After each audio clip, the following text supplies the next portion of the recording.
Hello guys, this is your friend Shinobi Nexus 2.0. What if Naruto and story title is What if Banished Naruto become Black Dragon Emperor and got Harem Part 1? Don't forget like, subscribe and share. Now let's start fanfic. A 5-year-old Naruto was running around the village trying to get away from the angry mob that was giving him chase. Sadly, this was a common occurrence in his life, especially on the anniversary of the defeat of the 12-winged dragon by the hand of the 4th Hokage, Minato Namikaze, his hero, his inspiration and above all, his father. Yes, he was very aware that the 4th was his father. Many people believed that Naruto has a hard skull, even if they knew that the reason for that would be because nobody in the village would teach him how to read or do math, not even in the orphanage that was supposed to take care of him. That and the fact that he goes running around the village painting shit with his paint bombs, pranking and screaming about being Hokage one day.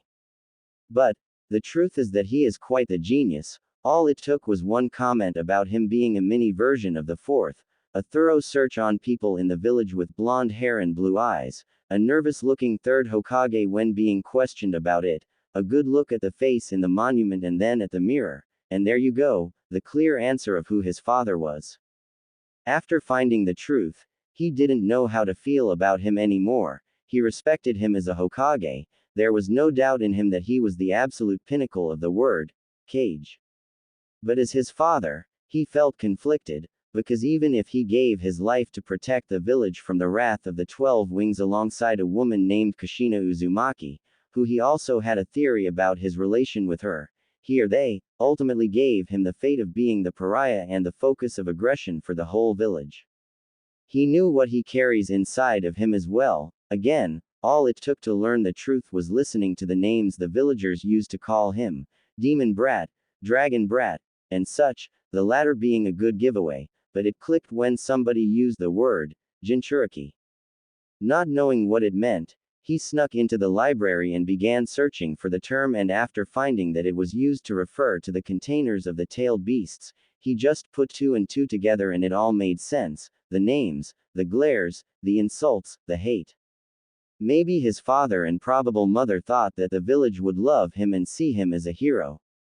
Thinking that the previous Jinchuriki of the village, Kushina, the carrier of the 9-tailed fox, who was already a respected kunoichi known throughout the lands as the red-hot habanero, before it became public knowledge that she carried the 9 tails, became a hero after working together with the fox and the 4th to protect the village from the dragon. They might have believed that the reputation would be carried on to the newborn.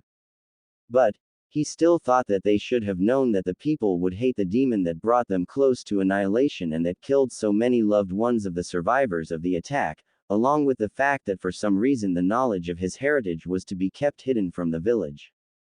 Instead of hopes for a bright future for their son, they should have known that it wasn't going to be that way, coupled with the fact that the 9 tails mysteriously disappeared from the world after the battle, adding the unwarranted hate brought by losing their biggest weapon to the dragon.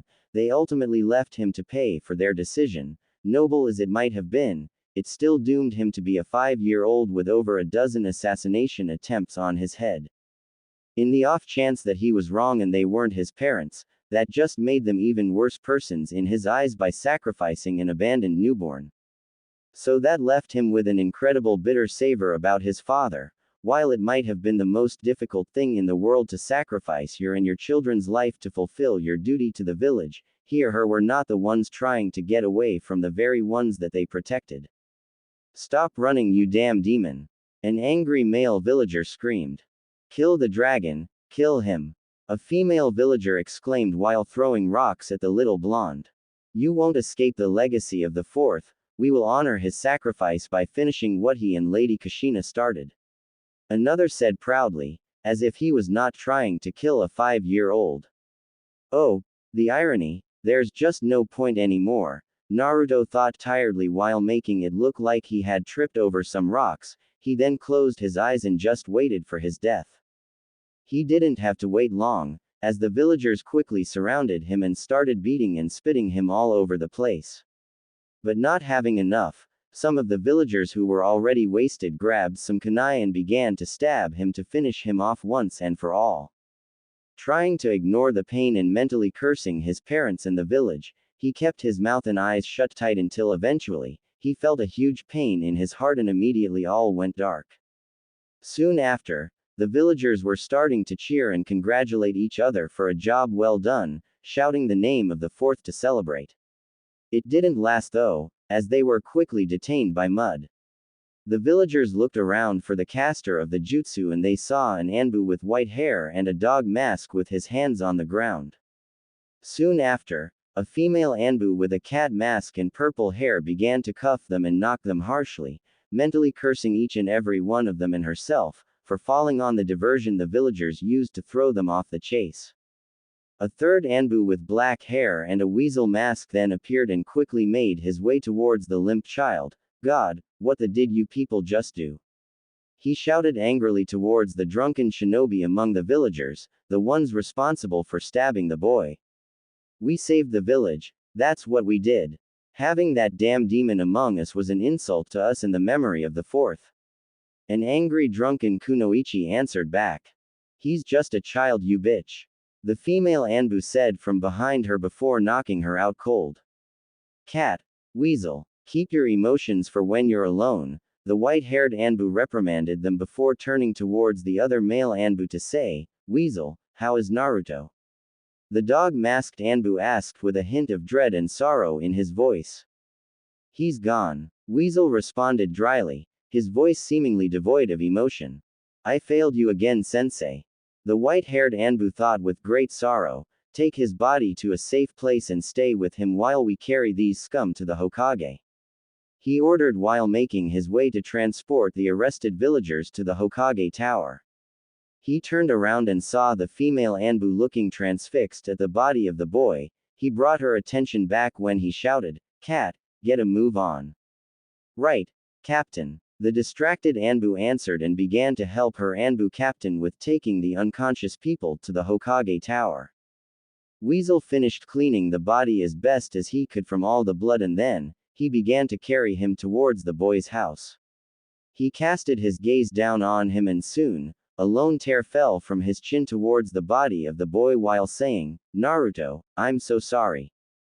Naruto's eyes slowly opened from their slumber. He felt confused when after looking around a little, he found himself laying on the ground on a weird-looking hall. Getting on his feet, he realized that he was in some sort of sewer. Ha ha ha, this is just great. Either heaven is too overrated or hell is more comfortable than my own apartment. Naruto said sarcastically. He then heard a grumble that sounded like something about stupid loud brats, followed by a low roar that seemed to call on his name. Naruto began to walk around, trying to follow the sound of the low roars until he arrived to a large room lit by two big candles with what seemed to be black fire. On the other end of the room, instead of being another wall, there were large metal bars with a seal on the middle. Behind the bars all Naruto could see was nothing but darkness. Until a bit further from the bars, one giant neon green eye with an equal neon red pupil with a golden slit in the middle shot open. Quickly the other eye shot open as well and the creature which those frightening eyes belonged to made its way slowly towards the bars of its cage, revealing a terrifying yet beautiful and magnificent red dragon with some black markings around its body and on the membrane of its giant 12 wings, each one being smaller than the one on top. The mighty dragon then lowered its head to see eye to eye with the boy and let out a small breath that carried enough force to make Naruto stumble back a little. Straightening himself up, he locked eyes with the dragon and began walking a little closer to it, seemingly unafraid. The two let some seconds pass with their eyes locked at each other before the silence was finally broken by the Uzumaki. So you're the 12 wings, huh?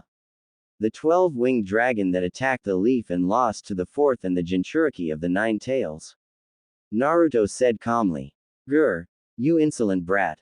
If it weren't for these damn bars I would eat you just to shit you later. But, I got to give it to you boy, you really aren't as dumb as people give you the credit for.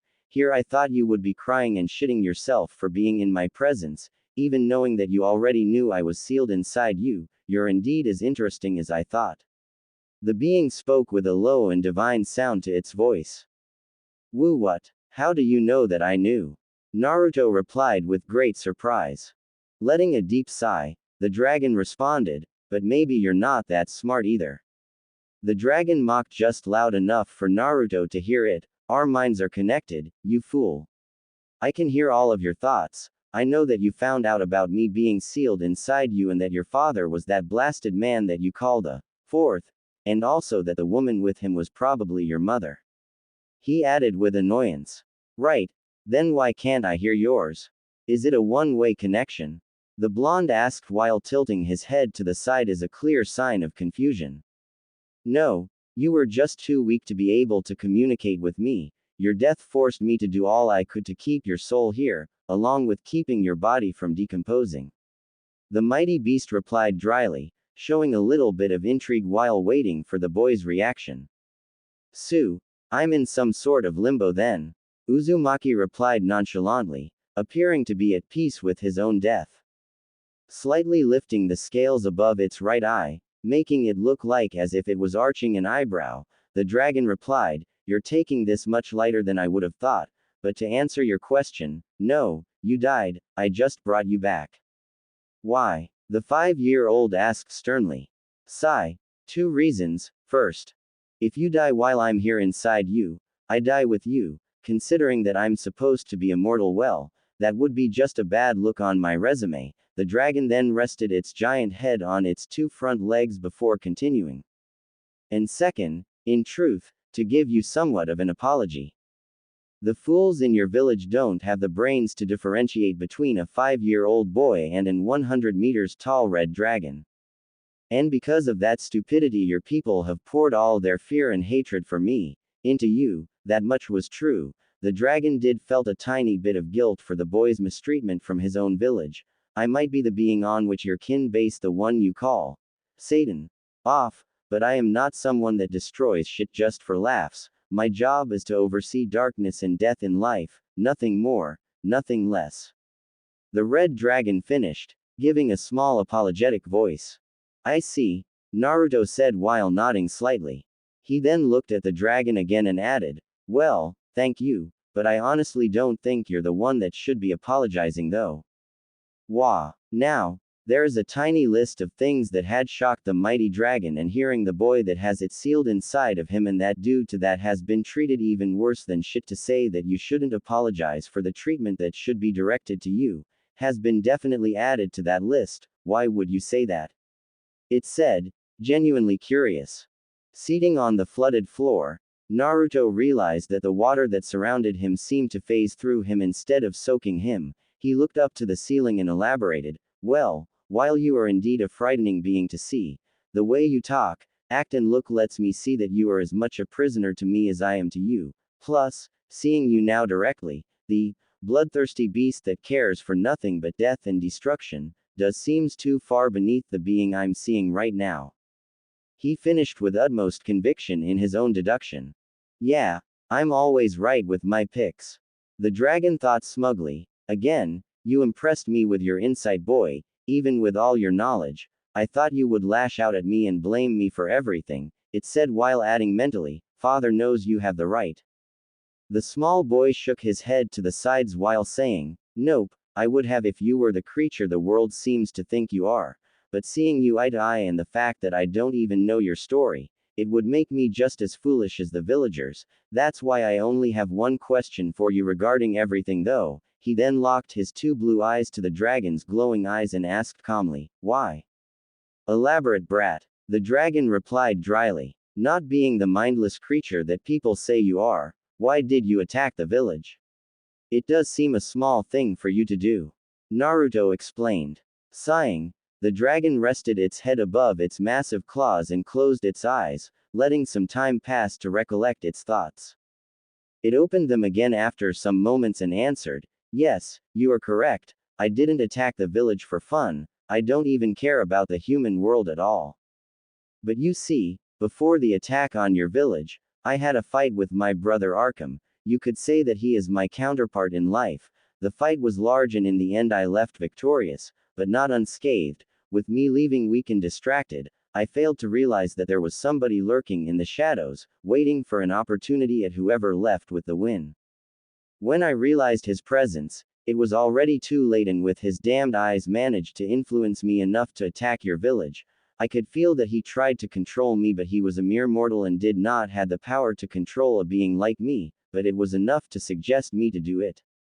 Looking at his reflection on the water below, Naruto let the information sink in to recollect his thoughts and to find what he wanted to ask next. Looking up at the dragon again, he said, I see, but if what you say about that mortals do not have the power to control you is true, then why are you imprisoned here in me? I don't doubt that the fourth was strong, but as far as I know, he was human as well, so what makes me any different than them is apparently I'm able to keep you locked here. I mean, if we cannot control you, then I guess much less imprison you, inside one of us. Suddenly Naruto's eyes grew wide as a 9 months pregnant woman's belly when he realized why that might be. He then quickly directed his gaze at the dragon's eyes as if searching for confirmation of his theory. The dragon just looked at the boy and let a small proud smirk for its container's deduction skills. Naruto then answered himself later, you are here because you want to. Adding to the already mixed feelings about both his father and the dragon, Naruto felt even more confused at the implication that sealing the dragon wasn't a matter of a last effort to protect the village, but a decision that was part of a larger plan for who knows what. With a small spike of anger and confusion, he then asked, why? Why would you want to be sealed here? Why me? Answering your thoughts, your father had nothing to do with this. He, like most of humanity, believes that I am a tailed beast, as you call them, so he thought that I could be sealed inside you. He was able to do that with the help of the fox and the death god, who hates my guts if I may add. They were able to do it because, as I said earlier, I was in a weakened state, but he did not know that I could have easily break free once I recovered my strength, which would have taken me a couple of weeks at most. The dragon replied simply, almost bored. But then why not break free once you could? What is the purpose of you being here? Naruto replied heatedly, still feeling really angry for apparently being used in a scheme he has no idea about. The reason for why I didn't broke free was because I felt something in you. Call it a hunch if you want, but it is something I've been looking for some time now. And the purpose of me being here is to prepare you for your future. The 12 Wings explained. Why? What's in it that you want to prepare me? And what do you mean by prepare? The blonde continued his interrogation. With an annoyed tone in its voice and having its eyes closed as if bored, the dragon answered, what's in store for you is something that I will not reveal until I deem you ready, and that is not debatable. And by prepare, I meant that I will train you. As a full-fledged warrior, you will learn how to fight as a true dragon would. Already forgetting almost everything after hearing the words, I will train you, the blonde stood up excitedly and with stars in his eyes, he said, who shit, really? That's awesome. But wait, how do dragons fight though? I don't get that since, well, you know, I'm not one. So you think? The dragon thought before replying, we dragons are the top of the chain on almost everything, especially pride and power, hence our fights always change landscapes. We prove to everybody that when it comes to fighting in power, there's no other kind like ours, so when I say that you'll learn how to fight like us, I mean that you'll fight with your fists, heart, flashy shit and untamable guts. The dragon then flashed the boy a fierce smirk to make him more excited, which definitely did. Whoa, I'ma be a badass then. Naruto claimed excitedly while punching the air as if kicking someone's sorry. Sigh. Yes, you very well might be, but if you show me that you also possess the intelligence and calculation of a leader, I might even let you lead my kin. That's why I also want you to get someone to teach you in the shinobi arts, since you will have to grow not just in power and mind, but in your position in the world as well. The beast said while narrowing its giant eyes, trying to give more seriousness to its words. Well now, that's going to be a little difficult since you know, everyone hates my guts. The old man and the 3 Anbu that have been taking care of me in the past year are the only ones that could give me such training, but I don't think they will do it, especially the old man since he seems to be somewhat uneasy with my wish of being a shinobi. Quote. Naruto then sat cross-legged on the floor again, pondering on who could teach him, that is, until some of the words of the dragon finally registered on his mind. He stood up quickly and looked up at the giant being while screaming, "Your kin. There are more of you. Why nobody has seen them? And how would I lead them?" The dragon let out a small low chuckle, amused at his outburst, before explaining, "That is something that you will know in due time. As to how will you lead them, think of it as a summoning contract if you wish." The beast then let a tired sigh and added, "Now, that's enough talk for now. I'm finishing the process of reconstructing your body from a cellular level, hence the long wait. I'm just finishing healing all your external wounds, only the scar that was done to you as a newborn is left to heal. No, leave it as it is." Naruto replied with a stern voice that seemed to belong to an adult. "Why would you want that?" the dragon asked, genuinely curious. "So I don't forget." The last Uzumaki replied dryly while looking down slightly. "Good," the dragon thought, giving the boy a small smirk, understanding what he meant. It then replied, "Very well, it is all done, just focus on the outside world and you'll wake up.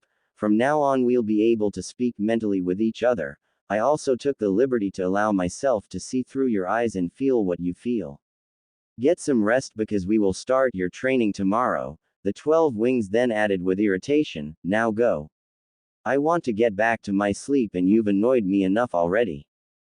Getting ready to leave, Naruto looked at the dragon and grinned before saying with a sweet tone, "Ah, it was lovely to speak with you as well. I see around then, nighty scaly ball." He quickly focused on the outside of his mindscape to leave, which was proving difficult because he was laughing his off after seeing the grumpy look on the mighty beast's face and the claw trying to hit where he was standing, followed by a grumbling about, "Disrespectful blonde brats." With that, he left the mindscape feeling more excited than ever in his life, eager to begin his training and to look for a shinobi willing to teach him.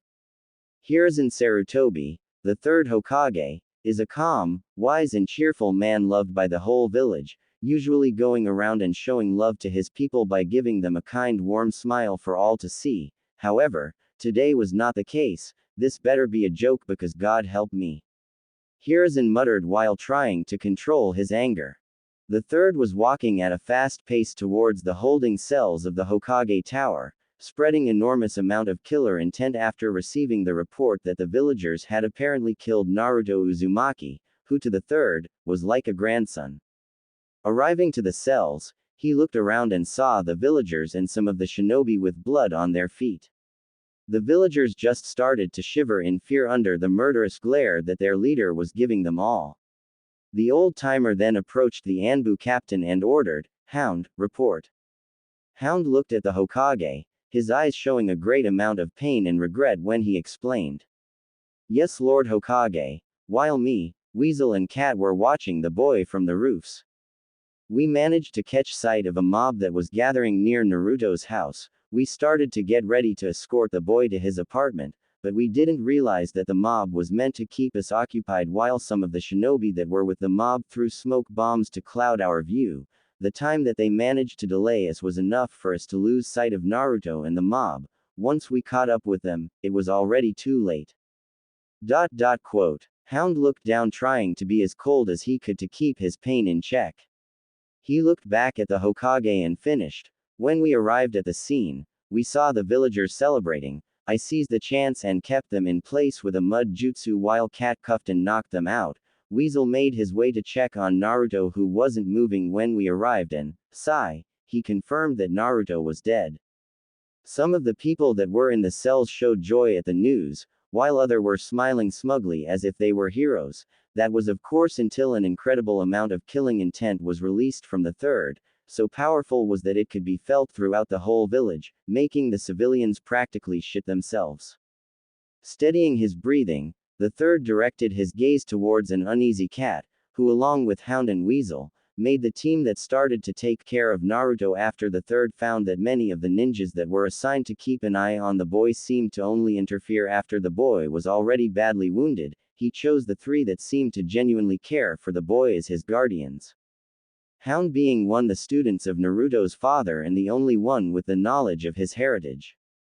Weasel, who felt bad after seeing that Naruto was always at the park just sitting on the grass watching the other kids play while their parents kept their gazes on Naruto to make sure he didn't came near their children. He started to take him to the park whenever he had a chance to. Naruto at first felt wary of the sudden show of kindness directed towards him, but the feeling quickly turned into a brotherly love, which was returned by Weasel. And finally, Kat, who was one of Naruto's mother's students, although she didn't know for certain that the boy was Kushina's son, the third had the feeling that she suspected it, since she became very protective of the boy. The other only ninja that the third could trust with Naruto's safety was Anko Mitarashi, another pariah of the village and Orochimaru's former student. She became Naruto's official handler, for whenever he ran around causing mayhem throughout the village with his pranks, making the two form a bond thanks to the connection of being the outcasts of the village, and Anko always seemed too eager for Naruto's pranks to begin the chase. To this date, Naruto has never been caught doing a prank, and not even the Anbu had been able to caught up with him. Anko is the only one that has achieved that, although, the third had a feeling that Naruto did that on purpose just to prank Anko directly. Hiruzen let out a painful sigh and asked, "Where did Weasel took Naruto?" "To the boy's house," the Anbu captain answered. Turning around, Sarutobi started to walk through the cells when another Anbu asked, "What do we do with the detainees, Lord Third?" The third stopped near the exit door and looked over his shoulder towards the Anbu that spoke and ordered coldly, "Execute them, all." "What? Why you can't do this?" A now scared ninja stuttered. "We saw save the V village from that D demon." A civilian woman screeched. "We are just see civilians, what about OU?" Another civilian was saying before a now sober shinobi cut him off. "That is just unlawful, the council won't allow." The one that delivered the killing blow on Naruto said before being painfully interrupted by an enraged third Hokage. The third jumped towards the shinobi that spoke last and grabbed him by the throat while stating with a cold and strong voice to everyone around, "I am the Hokage, my word is the law, not the elders, not the councils, mine. Execute them ORISWERIWI." Before anything else could be said, a huge power wave was felt throughout the village and a frightening known shiver along with it. The third then quickly looked towards Hound and Cat and ordered them to go with him, praying to the gods above that the dragon hasn't escaped the seal. Weasel got back on his feet after a powerful wave of energy was released from Naruto's body that pushed him to the wall. He looked in shock as a red bubbly substance surrounded the body of the boy, modifying it. The sound of bones breaking and fixing themselves covered the room, while Weasel almost could feel the pain by watching the boy's body growing in height and muscle mass, losing all of his baby fat in the process, replacing it with pure muscle. His blonde hair seems to be gaining like a golden glow, and his aura started to flood the room with a feeling of authority, like if Weasel was in the presence of the biggest alpha in the world. That was the sight that the third along with the two other Anbu walked into. Both Hiruzen and Hound felt almost the same that Weasel was feeling from the boy, while Cat looked uneasy as if aroused, which was weird for her since she had a boyfriend and Naruto was 5 years old, but it was like something immense was emanating from his presence. After a couple of minutes, whatever was happening to Naruto stopped and he then opened his eyes abruptly. Those present in the room were startled when they could see that his blue eyes seemed to have gained an unnatural glow along with a golden slit that replaced the natural black dot of the pupil. His canines looked sharper as well. All in all, he had a more commanding and feral look.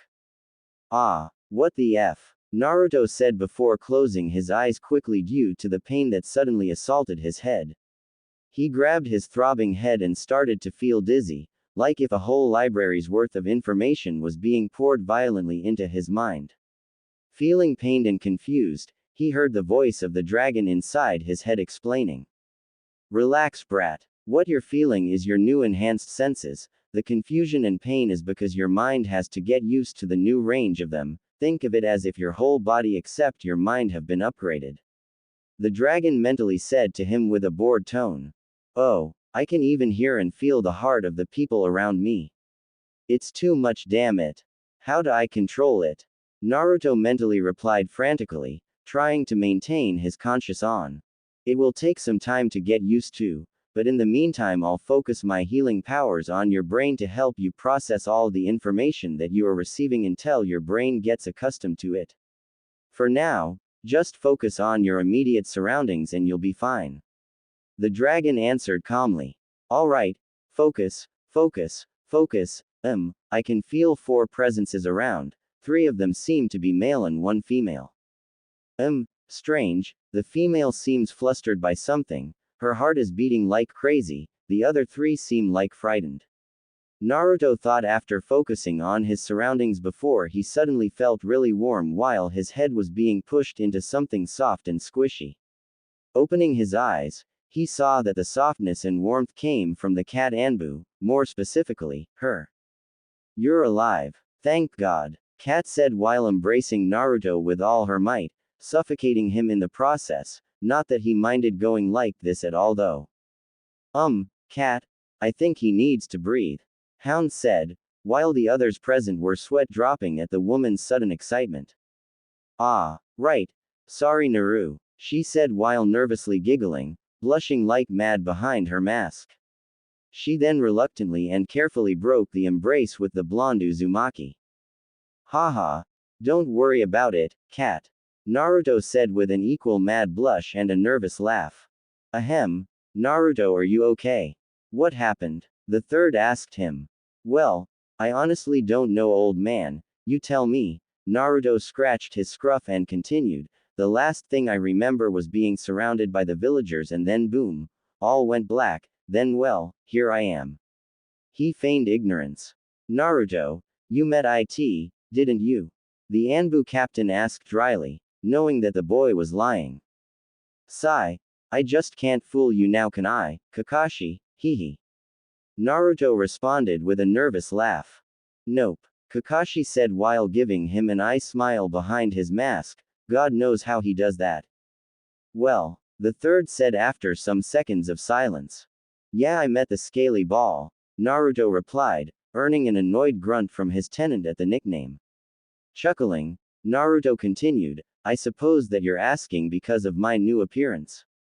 Well, he said that its tenant cannot be a pathetic weak fool, so it made some adjustments to my body so I can defend us both, since apparently if I die, so does it. He responded, keeping the real conversation as a secret. Did it tell you anything else? The old Hokage inquired further. Nope. Just, don't die again, idiot. Naruto said, using a mock voice of the dragon, making those present chuckle at his upbeat attitude even in such circumstances. Haha. Well then, I'm relieved to see that you are alright. Now, get some rest, Naruto, you've earned it, Sarutobi said while patting the boy's head. He then turned towards the raven-haired Anbu and added, Weasel will stay here to keep an eye on you for the rest of the night. Hound, Cat, come on, let's get back to the Hokage Tower. I'm sure that Kaharu, Homura and Danzo are already there with the council panicking over the energy wave. He said tiredly, sigh, let's see with what nonsense they come up to try and lock Naruto away or to be trained by Danzo. Those civilian and elder fools are always going to extremes when it comes to Naruto. At least he's alive and I can feel great power now coming from him. Just how far will your boy go, Minato and Kushina? I wonder. The third thought while saying goodnight to Naruto along with the others, with an added kiss on Naruto's cheek by Cat, making the third chuckle at Naruto's red face. After the third and the Anbu left, Weasel approached Naruto and while ruffling his hair, he said, You gave us quite the scare, Naruto. I was afraid I was going to lose you, little brother, I'm sorry for not being there. The usually stoic Anbu said, showing a strange moment of emotion. Naruto stood up from the bed and hugged Weasel tightly while saying, There's nothing to be sorry, big brother Itachi. I'm sure you did everything you could. The important thing is that I survived and you can buy me that new ramen flavor that the old man Tuki created. He said excitedly at the thought of a new flavor of the food of the gods to taste. Haha, okay, but still, given what happened today, I think it's appropriate that I give you special training so when you find yourself in these kind of situations by your own, you can protect yourself. Plus, with the improvements that the 12 wings made, I believe you can get very strong, even before you can go to the academy. Itachi said to a shocked Naruto, who only gave him a blank look. Well, that was quick. Tell me about it. Both Naruto and the 12 wings mentally exclaimed before Naruto started jumping around, pumping fists in the air while saying, "Oh, awesome. I'm going to be such a badass ninja. Just like you, big bro." Yeah, that's the idea. Now come on, go to bed and get some sleep. I'm gonna have to train you in secret so nobody interferes with us, so we'll have to do it at the earliest hour in the forest of death, so you need to get some sleep, and no telling anyone about it, alright? Itachi said. Sir. Yes, sir. Naruto screamed with a mock salute, but stopped Itachi before he left the apartment. But, Itachi. There's something I didn't tell you about my meeting with the dragon, he said timidly while thinking. Here we go. Itachi turned to him with a questioning look due to the boy's sudden change in attitude before nodding and dragging a chair in front of Naruto's bed to listen to the real conversation with the 12-winged dragon. Needless to say, it was a long night. For 3 years Naruto has been in a secret training with both the 12 wings and Itachi, if you can call getting his handed to him both physically and mentally by them, training, that is. But there's no doubt that he has improved greatly. He was now 8 years old and in terms of speed, strength and jutsus, he was easily nearing high Chunin level. When it comes to taijutsu and power, he was without doubt a low Jonin level.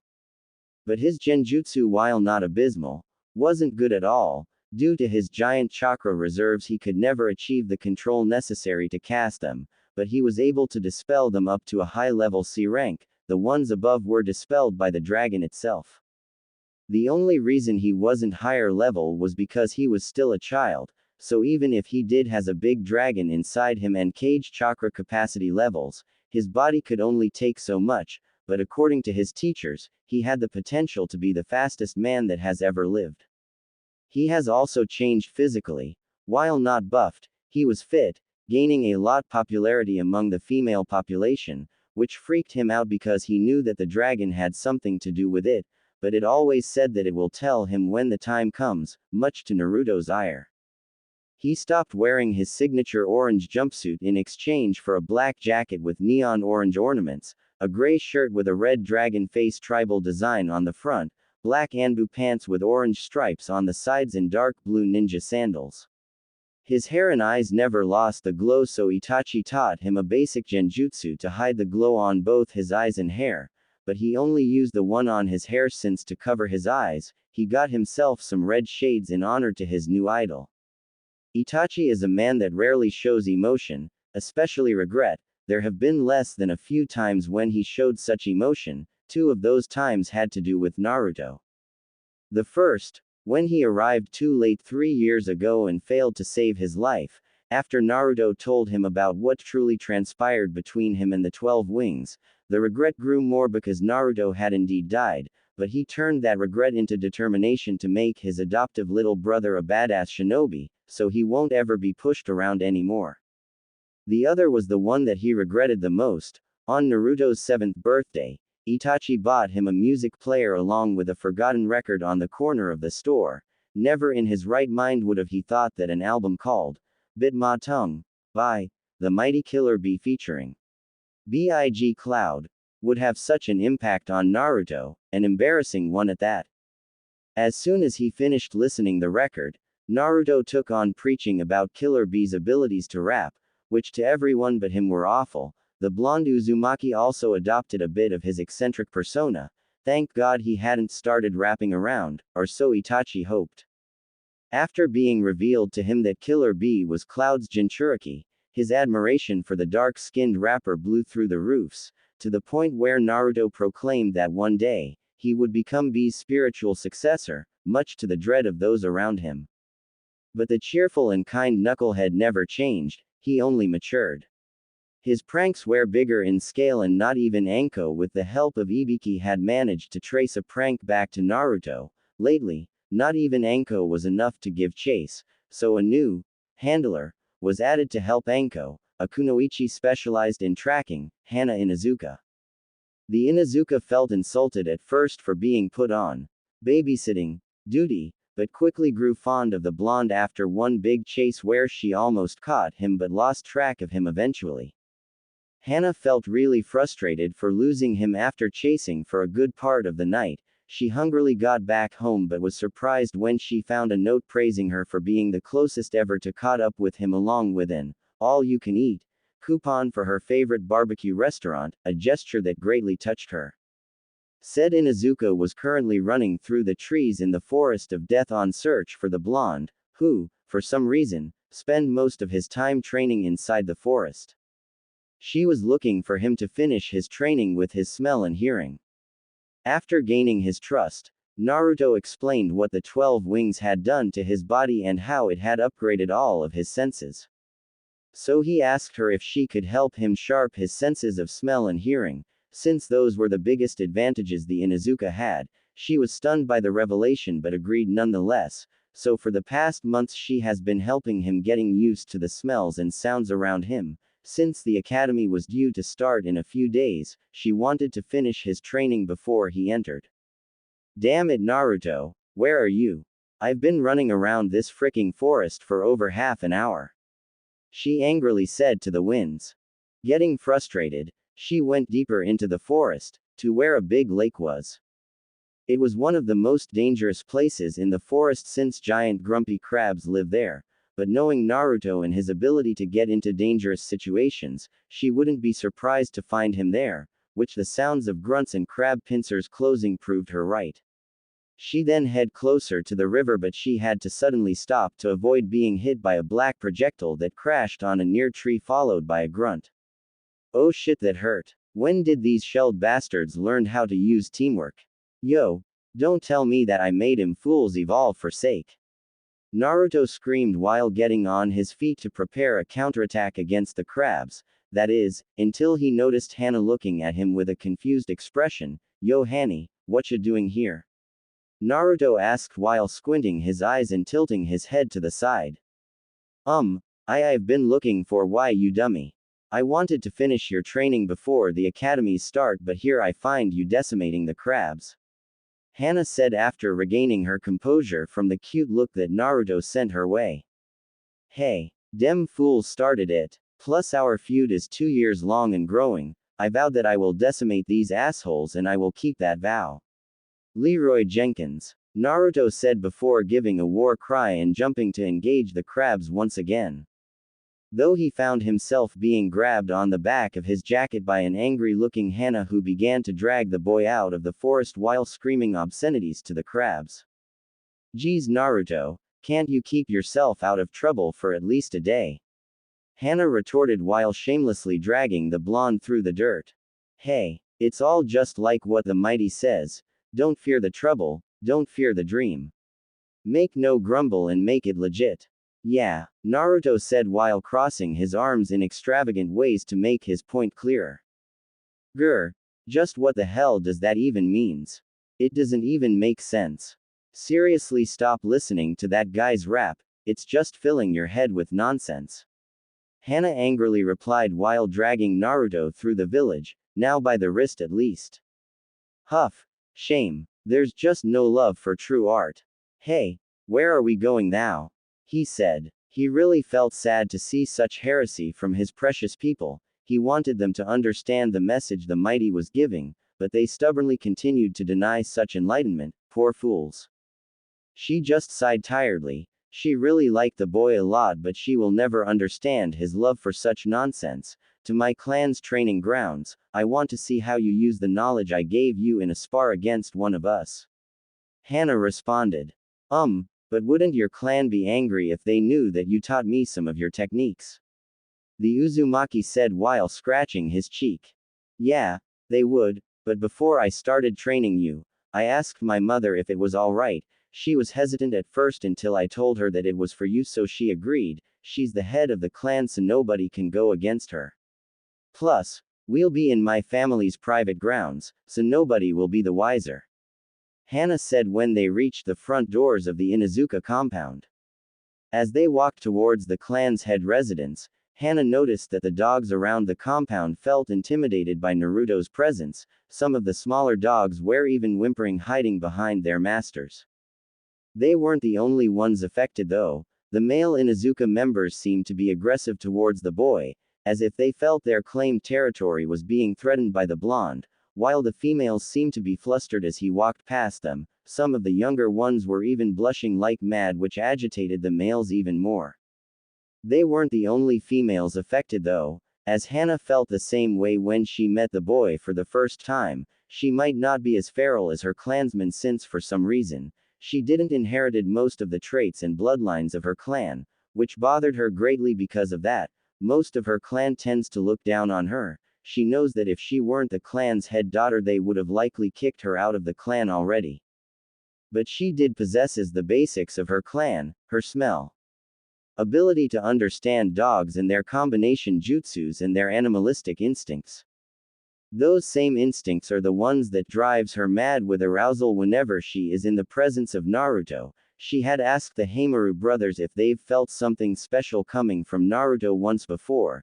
They answered that Naruto had a strange smell of an alpha, but it was abnormally strong. They even said that if he got stronger through the years, they might even feel compelled to do as he bid, which was very strange to hear from such prideful dogs. The boy was a huge mystery indeed. Suddenly, the sound of her name being called broke her out of her thoughts. "I'm sorry Naruto, what did you said?" Hana asked with a faint blush on her cheeks. "I asked if I was going to fight you," he repeated, smirking internally after seeing the cute blush adorning the Inuzuka heiress' gorgeous face. "Nope, you're strong, but I'm still better using my senses than you, so I really wouldn't be able to see how far you have come unless you fight someone at your level," Hana responded before arriving at the training ground. "Then against who?" Naruto asked as he walked right behind her through the gates of the grounds. When they arrived, he noticed two boys sitting on a tree branch at the other side of the ground. One was a boy with a green coat covering almost all of his body, stopping just below the nose. He was wearing dark circular shades and had brown wild hair. The other one looked a lot like Hana. He had brown spiky hair, triangular red marks like the ones that Hana has just below his eyes, a gray sweatshirt with fur at the end of the sleeves and hoodie, and a white puppy on top of his head.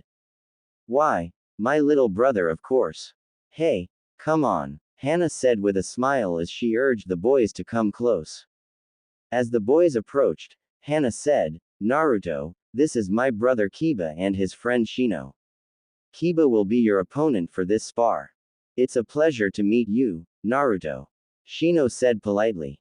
"PFT, you want me to spar with this whelp?" Kiba scoffed while looking at the Uzumaki as if he was nothing but a mere pest. "Don't get ahead of yourself, Kiba. My bugs feel agitated in his presence, and as you can see, so does Akamaru," Shino stated while pointing towards the white pup. "What? Come on boy, he doesn't even look strong. We're going to end this quick," Kiba stated with arrogance while petting the dog's head, who was hiding inside Kiba's sweatshirt. "That arrogance of yours might get you killed someday, Kiba. Stop barking and put some strength behind those words," an equally gorgeous and more feral older version of Hana said behind the group, accompanied by a scary wolfish-looking dog with black fur with a white underside and a patch on its right eye. "Listen to your mother, pup. This boy is no joke," the dog said, surprising the Inuzuka trio, including Sum. "Well, if Kuromaru says that, then I guess I have to be serious with you," Kiba said while getting ready for the spar. "So this is the infamous Naruto Uzumaki, huh? I've heard a lot about you boy. The name's Sum. I am both Hana and Kiba's mother," Sum said approaching the group. She froze though, as the moment she got close to Naruto, she felt a strong pull towards him and even felt slightly excited. Shocked, she glimpsed towards Hana, who gave her a look as if saying I feel the same. She then looked at Kuromaru, who had eyes of respect towards the boy, confusing her even more. "Alright, enough chit-chat. Let's begin this match." Quote. Getting out of the shock for seeing her fierce mother in a similar situation as her and the Inuzuka females, Hana said while pulling out 2 bandanas from her pouch. She tied them around both boys' heads to block their eyes, and after placing them on different spots, she added, "The rules of this spar are simple. You can only use taijutsu and you can only use your nose and ears to track your opponent, knock your opponent out or make him submit to win the spar." Roger. Both boys said, preparing their stances while the rest of the observers went to the sidelines. Hana stepped forward and screamed, "Begin." Both combatants stood their ground without moving a muscle, trying to listen to the other's movements or locating the other's scent. That all changed when suddenly, Naruto jumped straight at Kiba with his fist at the front. Kiba felt the hit coming at the very last moment, barely avoiding the fist directed to his jaw. However, he couldn't avoid Naruto's knee aimed at his stomach, sending him skidding backwards a little. The Inuzuka boy then clutched his stomach while giving a pained grunt. "What the hell?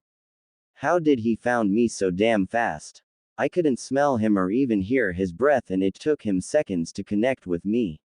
This guy is definitely no joke."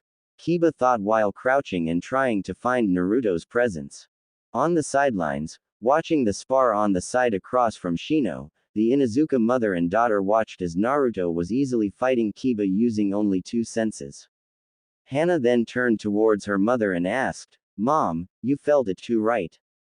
When you got close to Naruto, his presence, it's like suffocating." Sum then replied without losing her attention at the one-sided spar, "I hate to admit it, pup, but yes, the boy's presence, it's indeed arousing." Hana was greatly surprised at her mother's admission. The Inuzuka clan head then added, "His status as an alpha, it's already established. I cannot imagine how overwhelming his presence will be when he reaches maturity." It shocked Hana to hear a little bit of lust slipping into her mother's words as she said that. "Yeah, do you think it's because of the dragon?" Hana asked, while bringing her brown eyes back to the spar. "No, what you feel right now is entirely the boy's presence and it has huge potential. Maybe in the future it could even compare to the dragon's. The 12 Wings presence is something I've never felt in my life. Not even my ancestor Fenrir has such commanding and frightening aura. If you want to feel what the dragons feel, just focus deeper within the boy's aura and you'll feel a glimpse of the 12 Wings presence," Kuromaru said, shocking both Inuzuka after hearing the proudest of the Inuzuka clan's dogs admitting a bigger alpha. Looking at the boy, both women did as Kuromaru said and started to focus on the presence within Naruto's aura, which was proving difficult due to the blonde's powerful and thick aura.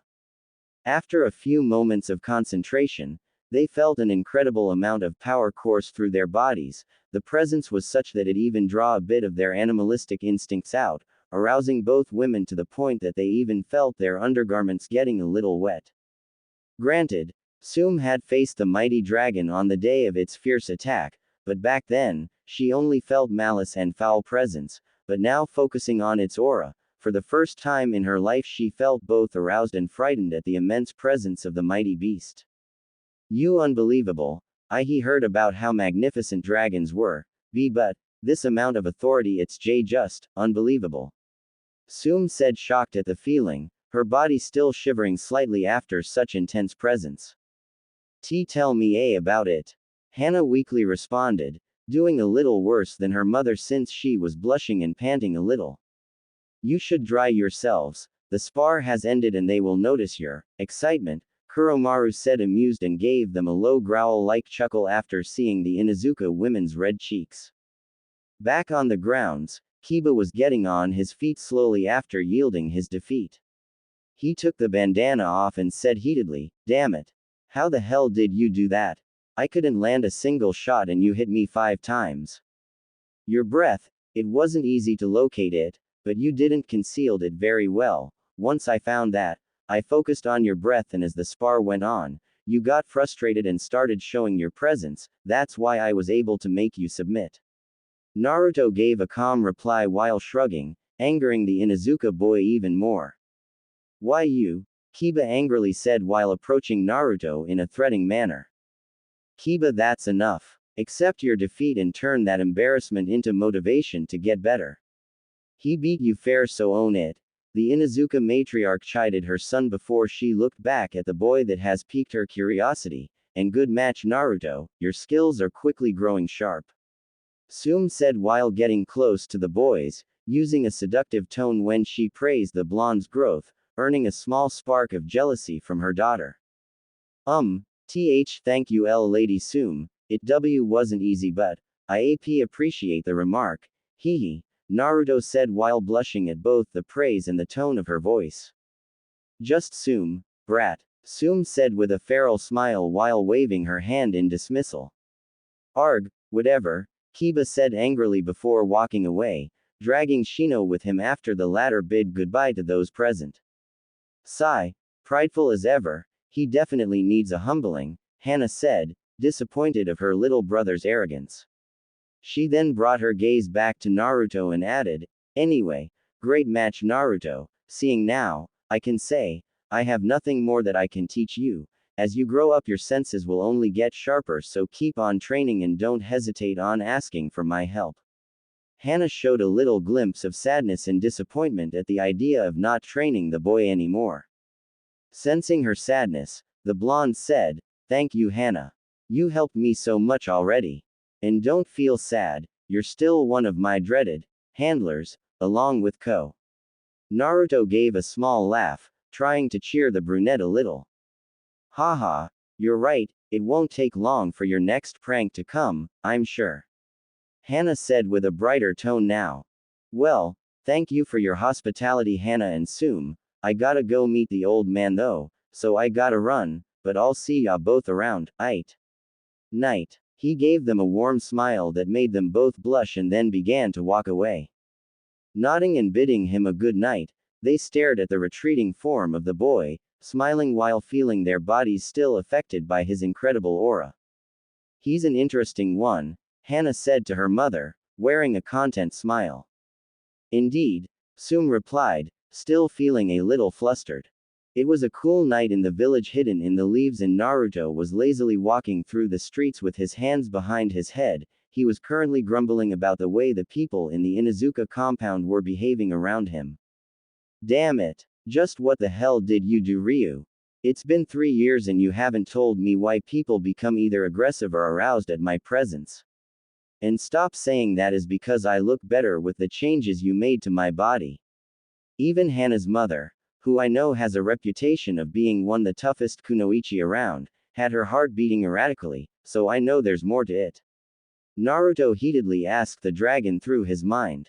When he finds out why, he's either going to kiss my claws or lose his shit, hehe. Single quote. The dragon mischievously thought before answering, shut it, brat. I already told you. When you are ready, you'll know everything that's changed and the why. So stop bothering me with your damn questions until then. Why is that so upsetting to you, anyways? Don't you like the way you make females excite in your presence? Is it because you don't swing that way, perhaps? It replied with an amused smirk after Naruto's ire aroused for questioning his. Oi, I'm not gay, ya oversized lizard. I like 'em girls. It wouldn't be a problem if only the women around me were affected. The males are the problem, ya fool. Most of 'em tend to be aggressive towards me, ya know. And I can feel it's not because they have a grudge against you. Naruto retorted back, remembering 2 certain Inuzuka's derrieres. Firm, weren't they? The struggle you had against your nosebleed was certainly entertaining. 12 Wings said, amused at Naruto's angry grunt. Now enough with your complaints. You'll know when I see fit, no sooner, no later. The mighty beast finished the discussion right there, making its annoyance clear. Sighing in resignation, knowing that the beast will not say a thing about it anymore, he decided to let it go for now while he found himself on the corner of the roof of an opposite building from the Hokage Tower. So, you're really going through with this, huh? The dragon asked, changing the subject. Yeah, it's been eating me ever since I found out. I really need confirmation now. He replied the dragon. Naruto then took a deep breath and jumped through the Hokage's office's window, sweat dropping after seeing his leader giggling perversely while reading a small orange book. Hoo, Yuna, you naughty girl.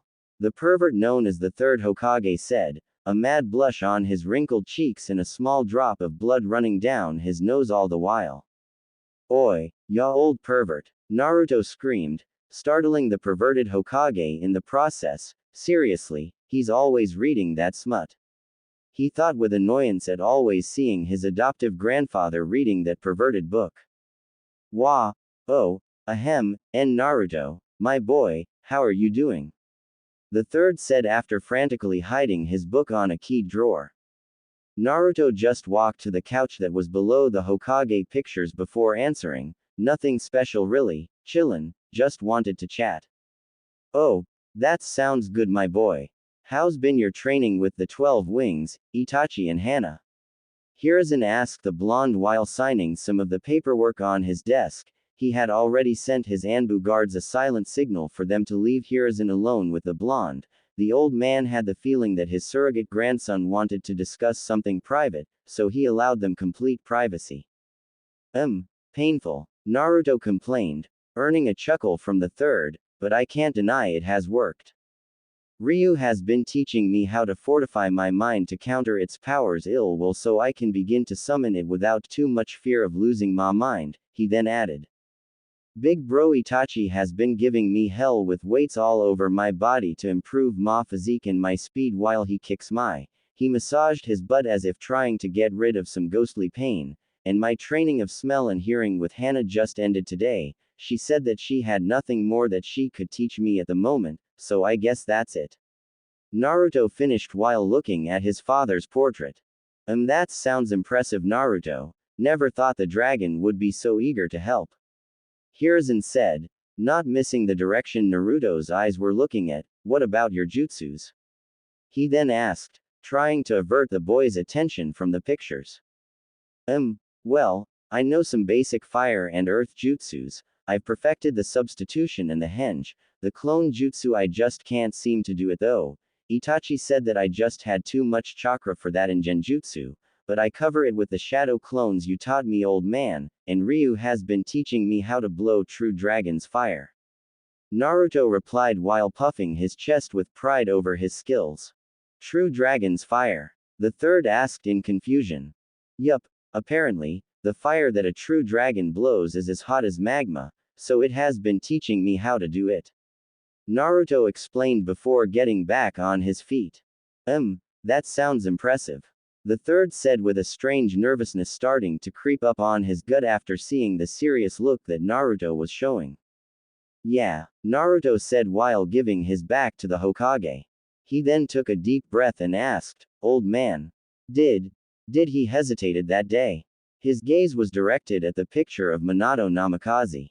Who and what day? The third responded while dreading the answer he already knew. Keeping his gaze at the picture of the fourth Hokage, he said with more volume, my father, the day Ryu attacked, did he hesitated when he sealed it in me? He then looked at the third straight in the eyes with a stern look not fit for an 8-year-old. What? Naruto, how did you knew that the fourth? Hiruzen exclaimed with his jaw on the floor. You just confirmed it, old man. Naruto responded with a devilish smirk. I had my suspicions since I was 5. It's not really hard to see my resemblance with my father, as long as you really look into it that is, plus, I found it hard to believe that the beloved fourth would just take an orphan child and seal a big dragon inside him, not if he wasn't willing to do the same with his own son. He looked back at the Hokage and continued. Kushina Uzumaki, the Jinchuriki of the 9 tails, she was my mother right? Don't lie to me Hiruzen, not anymore. He said with a harsh tone that demanded authority. Wincing at the venom used on Minato's title and the harshness on his tone at the question relating Kushina, Hiruzen took a deep breath and answered resigned, yes Naruto, Minato and Kushina were your parents. The reason you weren't told was because of their enemies. Especially your father's. If Rock were to know that the Yellow Flash had a son, I don't doubt they would go as far as to wage war just to have payback on Minato for decimating their army in the Third Great War, he said sadly and tiredly. He dreaded this conversation for so long now, but there was nothing to do now but to answer truthfully. Your heritage was to be revealed to you when you either achieved the rank of Jonin or reached the age of 18. I'm so sorry Naruto, for lying to you. Quote. The Hokage said apologetically while a lone tear traveled down his cheek. With a heavy sigh, Naruto stared at the floor for a couple of seconds, processing all of the information he just received. Even having my suspicions for some years now, it's still not easy to hear the truth, damn. He thought solemnly. He then looked back at the Hokage and said, I understand, but, you didn't answer my question though, did they hesitate or not? He said with a stern look and a harsher tone. Giving a defeated look, the third said, I honestly don't know Naruto, that is something that only they could answer, but I'm sure that it was the most painful decision of their lives, I'm sure they didn't want. He couldn't finish though, because Naruto cut him off when he interjected bitterly. Yeah, that's sad and all, but it really doesn't matter anyway now does it? Naruto's bitter voice could be heard saying while leaning on the window frame, looking at the village. Sigh. I guess not. Ho, how do you feel about them, Naruto? Hiruzen asked with a painful sigh and a sorrowful look. Naruto remained with his left shoulder leaned on the window and his eyes closed. He let some minutes go to recollect his thoughts and search for an answer. He then opened his eyes and while keeping his gaze on the distance, he said, I don't know, sigh, it's not hate, but it's not love either, I guess one day, maybe I'll know. His voice was sour and distant.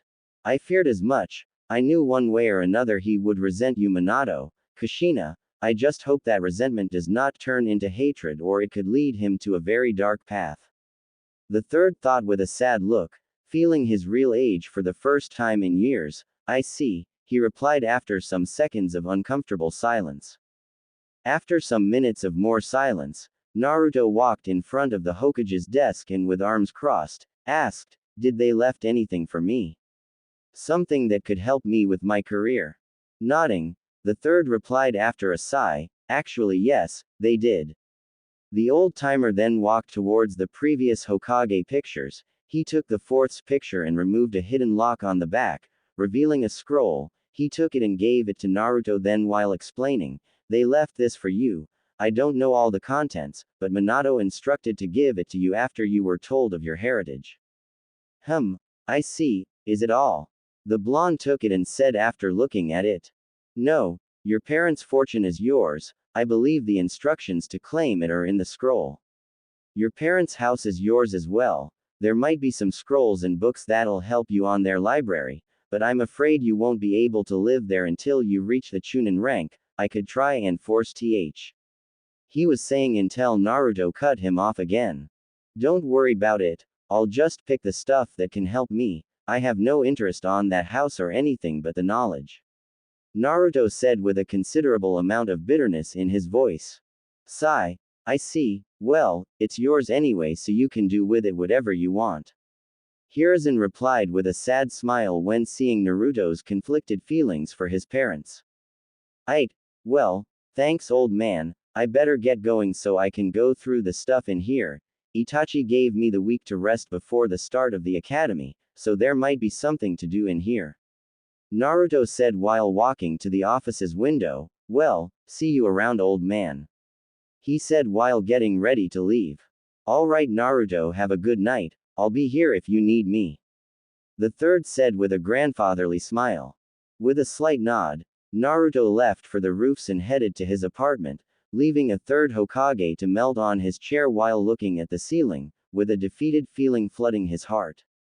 While the conversation between Naruto and the Hokage was taking place, a beautiful raven-haired woman was walking through the Uchiha compound towards the council room. She could feel the tension brewing inside the clan and knew that whatever her husband and the rest of the clan's leadership were planning, could have dire consequences for the clan. I just hope whatever it is, does not involve any of my boys. She nervously thought. The Blackett arrived soon after at the council room and could see that she was the last one to get there. She greeted those present and took her place next to her husband who was seated in the clan's head place. She was the original heiress to the clan but after an arranged marriage, Fugaku took Makoto's place as clan head so she could take care of their children, or so they say. She knew that the rest of the Uchiha elders didn't want someone as kind and warm as Makoto to lead, since the Uchiha wanted to keep the appearance of a powerful and superior clan. Makoto never saw herself or the other Uchiha as better than the rest of the village. Ultimately, that cost her the head seat, not that she minded at all anyway. As long as she had her sons, she didn't care for anything else, not even her husband. Very well. Now that everyone is here, allow me to get to the reason why I called you all tonight. Quote. Fugaku stated after seeing his wife on her place. He then crossed his fingers in front of his face while his elbows rested on the table and continued, "It is no secret that the Hokage and their advisors have been pushing us further and further from the village's matters, trying to isolate us on the corner of the village, forgetting the fact that we are also founders of this village." Quote. He said sternly but loud before continuing, "It was Madara who alongside Hashirama Senju made truce and together, founded this great village. But it was the same Madara that saw that the Senju were making sure that no Uchiha would take place as ruler of the Leaf. It went as far as even having the second Hokage, Tobirama Senju, moving our compound to the corner of the village and giving us the task to form the police force. With the excuse that he could not trust anybody else with the protection of the village, and as the fools he believed us, we fell for those deceiving words, but not Madara. He saw through such lies of the Senju. He warned us, but we didn't listen. He warned that another Senju would take the place of Hashirama once he retired, and we blindly trusted the Senju. We followed our rival clan's leader instead of our own. And even after Madara's death at the hands of the very one that we trusted, we kept our words to ourselves. Once Tobirama was chosen as the second, we trusted him and he ended up pushing us to the corner, treating us like a second-rate clan. He even made sure no Uchiha would ever be chosen to lead the village, even a clanless fool was chosen as the fourth." Fugaku heatedly stated. Kano, one of the three elders of the clan, stood and asked what was on everyone's mind. "We are very aware of our past mistakes and everything you're saying, Fugaku, but what are you getting at here? I doubt you called us just to reminisce." Fugaku stood and walked to the center of the room. Looking at those present, he replied, "Yes, I didn't call you to remember our misfortunes, I called you so we can take action. The Senju are gone, only one is left and she has no interest in the village. And now, even second-rate clans like the Sarutobi and the Hyuga are taking the power that we created. That is unacceptable. What are you suggesting, Fugaku?" Umi Uchiha, another elder, asked. Fugaku looked around the room and with a stern face and a serious tone, he replied, "That we claim our right. If they don't accede to it, then we take it by force if we must." The room was deadly quiet. Everyone was pondering on the Uchiha clan head's words. Seeing the dangers that such action could bring, Makoto decided to be the voice of reason before her clan's own arrogance drives them to their own doom. "Fugaku, think about what you're saying. This could lead the village to a civil war. We would be damaging our own home." She countered frantically, hoping that her clansmen could see what such action would entail. "The clan is our home, Makoto. Don't forget that. There will be no need for a civil war if the village recognizes our claim. We are Uchiha first." Fugaku exclaimed coldly. "Fugaku is right. We cannot tolerate this treatment anymore. The village is mainly feared because of us. It is only fair that one of us leads." An Uchiha counselor said. "But how are you planning to go about this, Fugaku?" Eko Uchiha, the last of the elders, questioned. "Hiruzen is a wise man. He prefers peaceful action than one that will harm others. I will speak to him. I'll make sure he promises to choose his successor in one of us. If he refuses, we'll use Itachi's new spot as an Anbu captain to spy on the Hokage so we can find a time to strike, either quietly or loud." Fugaku said, making Makoto's heart break after hearing her husband's plan with their son, but before she could state her refusal, an elder interrupted her. "Will Itachi agree to this?" Umi questioned. "He will. He's an Uchiha and my son, he won't refuse." Fugaku coldly stated before receiving the okay from the council. He adjourned the meeting and proceeded to leave, leaving a shattered Makoto alone in the room, confused at what to do next. Damn it, Fugaku. What am I supposed to do now? Makoto thought while grabbing her head to try and ease her migraine. Naruto arrived to his apartment feeling anxious and still a bit troubled for the conversation he just had with the third. Seeing the front of the building and seeing the graffiti with insults towards him just made him bitterer at the thought of his parents' decision. Seriously, just why would they even think that people will respect me? Naruto thought while opening his door. He got to the kitchen and cooked a cup of instant ramen while mentally preparing to open the scroll. Aight, here goes nothing I guess. He grabbed the scroll and sat on the floor. Grabbing a kunai, he cut his thumb and let a drop of his blood drop on the scroll. The scroll opened and it revealed 3 drawn squares with words written on them. The first one said, letters, the second one said, scrolls, while the last one said, inheritance. Focusing on the one that says, letters, he poured some chakra into it. It then revealed 2 scrolls, one was red while the other one was yellow. Grabbing the red one, Naruto saw that on the side had the name, Kushina, written on it, and after opening it, it revealed a letter which he began to read.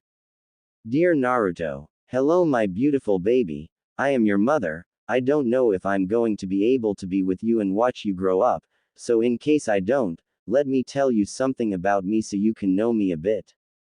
My name is Kushina Uzumaki and I was born in the Edi village in Whirlpool country, but when I was 7, I was chosen to be the next Jinchuriki of the 9-tailed fox, since Granny Mito was getting too old to hold it. Sadly, a few years after I got to Konoha, my home village was destroyed along with the rest of my clan. This was one of the reasons that set off the Third Great War. I would guess that by the time you read this, you'll be the last of the Uzumaki, but I know you won't be alone. You'll probably have my bloodlines as well. This or lava and boil release. I left you some scrolls with all the knowledge I have about them. I'm sure you can find somebody to help you with them. I also leave you my katana. It's a special blade made by an expert of the Uzumaki clan. You don't know how much it pains me to leave you. When I found out that I was pregnant with you, me and your father were so happy. I was already imagining all the things that we would live as a family, but sadly, it appears that life had another plan for us. Just know that I love you with all my heart and that you will always carry a piece of my soul with you, my baby. Remember that me and your father will always be watching you and we'll be waiting for you when your time comes. Live at the fullest and without regrets, my boy. Pay attention in school. Don't stay up late and eat healthy. I love you so much, Naruto, never doubt that. P.S.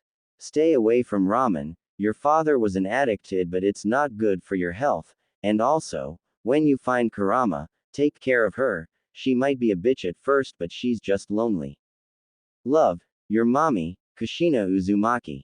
HN, lava and boil release. That sounds cool. I wonder if I do have them. And who the hell is Kurama? Naruto thought, apparently not fazed by the dark spots on the letter that signaled that his mother was crying or even the letter at all. Grabbing the yellow scroll then, he saw that it also had a name on the side, although this one said, Minato, so doing the same with it, he opened it and began to read it. Yo Naruto. Hey boy, how is it going? I'm your old man.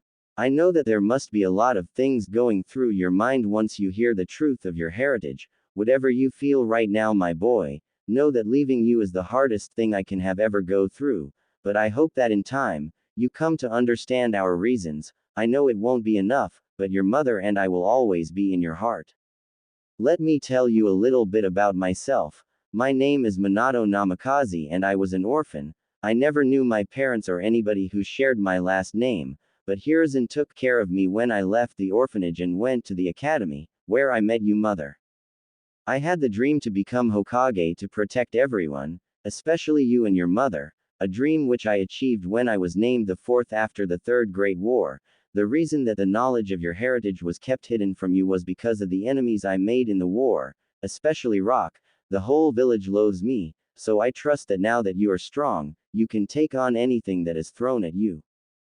There's something about me that nobody else but your mother knows. I recently discovered that I have a bloodline, is called magnetic release. It's a rare bloodline possessed by a very few, mainly in the land of wind, along with my wind affinity probably means that I hail from there, so I believe that you may inherit that along with your mother's bloodlines. I also left you my most precious jutsus, especially the Rasengan, which I believe you can finish it since I never got to do it, and the Flying Thunder God, which earned me the nickname of the Yellow Flash. I know you can take it even further that I could. Whatever you choose to become, know that I'll always be proud of you, my boy, and that I love you without measure. I'll be waiting with your mom when your time comes. Be safe and live your life at the fullest. With love, Minato Namikaze, the fourth Hokage and your father. Another bloodline and those two jutsus. Well, now that'll certainly come in handy. Single quote. Naruto thought after finishing reading. He stored the letters in the scroll again and poured some of his chakra on the next square in the scroll, where after a poof of smoke, a medium-sized wooden box appeared. Opening it, he found 8 green scrolls with the word wind on the sides, 8 white scrolls with the word lightning written on the sides, 4 cream-colored scrolls with the word boil, 5 bright red scrolls with the word lava, 1 dark gray with the word magnetic, and 2 yellow scrolls, one with the word Rasengan, and the other thunder. Oh, this is cool, but I probably shouldn't try them until I show them to Big Bro. Naruto thought. Storing them again, he then focused on the last square with the word inheritance, pouring some chakra into it. It revealed a scroll with instructions on how to gain access to his parents' state and how to open the safe with all of their money and most precious possessions, and his mother's katana with its sheath. Storing everything on the scroll and sealing it again, he went to his wardrobe where he moved his shoes out of the way and removed a piece of wood to hide the scroll in the hole below it. Moving back to his bed, he took his shoes and jacket off, laid on his bed and just stared at the moon, trying to understand just what the hell were his feelings towards his parents until sleep eventually caught up with him and dozed off. Inside his mindscape, the 12 Wings was silently watching everything through its container's eyes, deciding not to interfere and just let him figure everything out by himself. The dragon then closed its eyes and before sleep claimed it as well. It thought, if he doesn't figures out what are his feelings for them, I'll need to step in before our curse seizes the confusion to claim him.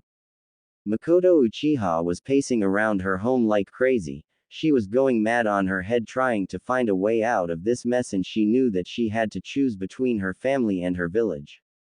On one hand, she didn't really care much for her clan. She has grown bitter towards them since she was a child. She hated to see how her clansmen treated others and hated how she got a reprimand every time she hung out with people outside her clan.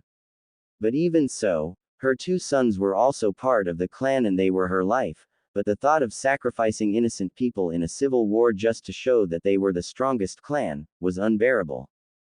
Damn it! What do I do? What do I do? Makoto thought while trying to calm herself. Going to her backyard, she sat on the steps that led to the grass and stared at her younger son training with shuriken.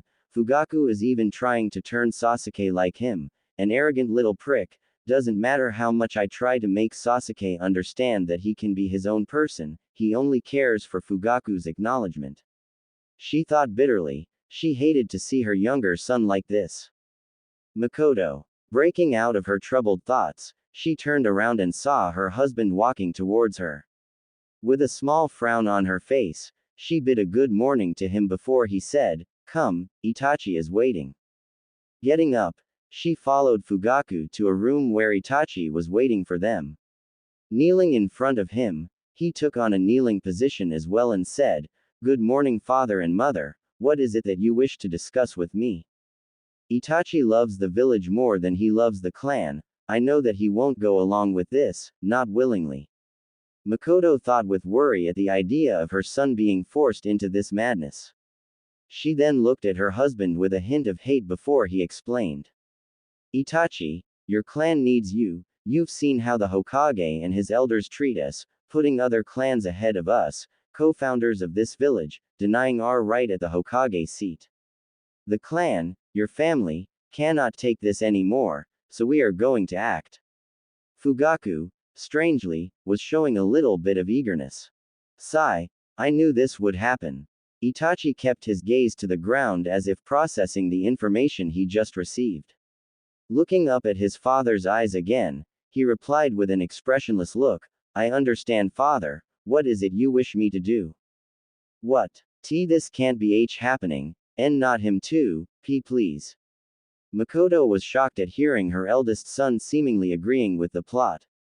With a small smirk on his face, Fugaku said to his son, now that you've reached the Anbu captain rank, you only answer to the Anbu commander and the Hokage, so for the time being, just inform us of everything you see around, especially when you guard Hiruzen. When the time comes to make our move, I'll tell you what's next. Getting back on his feet, he looked down at Itachi, waiting for his answer. Itachi stood up and turned to leave, but before he did, he looked back over his shoulder and with a small nod, he said, I understand. He then left the room with those words, followed shortly by Fugaku. Makoto felt despaired now. She could only look at the ground, and with a small tear on her cheek, she thought, no, this can't be happening, damn it, what do I do now? She desperately grabbed her hair trying to stop the headache. Thinking of a solution, she was able to come up with an idea. I can't betray my children, no matter what, they're my family and I cannot let them fall through this path, but. Heading to her kitchen, she sat on a chair and looked at the sky through the window, thinking, but, I can at least warn Hiruzen, even if it is my family, the village does not deserve this, but how do I do that? I'm sure Fugaku knows I'm not okay with this, so he'll be keeping an eye on me. She dug her brain hard trying to come up with a way to warn the third until it finally hit her, Naruto. She then quickly made her way to the bedroom and wrote on a small paper sheet, and after finishing, she folded it and applied a seal. She then got back to her kitchen and prepared 2 small lunches. Makoto knew who the boy was, of course. He looked exactly like his father at his age. She was best friends with Kushina and had a crush on Minato when they were young, but was a good friend to him as well. She could not take care of the boy because it would raise suspicion, so she put Itachi on the task. She felt relieved when Itachi began proclaiming that Naruto was his little brother, just like Sasuke, only she knew that, of course. Once in a while, she would go and visit the blonde and spend some time with him. The boy even developed a crush on her, which she found cute, though, being around the boy made her strangely excited. But, since Fugaku knew of her visits to the Jinchuriki, he says nothing about it since he knows of the boy's parents and Makoto's friendship with them, so he has no reason to suspect. He's close to Hiruzen and usually spends time with him in private, so he can deliver my message and Fugaku would not suspect anything. I'll have to leave Itachi's involvement out. I can't let anything happen to him. I'll just warn Hiruzen of the turmoil in the clan. Packing everything she needed, she went and gave Sasuke a small kiss on his forehead and soon later, took off to find the blonde. I just hope everything works out in the end. Naruto was laying on the ground, panting hard. He just finished training some taijutsu moves that he's been doing since the morning. Since the academy was just 2 days to start, he wanted to get sharper at everything he learned in the 3 years he's been training with Itachi and the 12 wings so that he can have a head start. Oh shit, maybe if I show that I'm better than the academy's students, the old man will let me graduate earlier, or even skip the academy altogether. Standing up, he grabbed some water from the river and refreshed his hair and face. Hello Naruto, he suddenly heard his name being called by an angelical voice. Turning around, he felt his heart skip a beat at seeing his crush, Makoto Uchiha.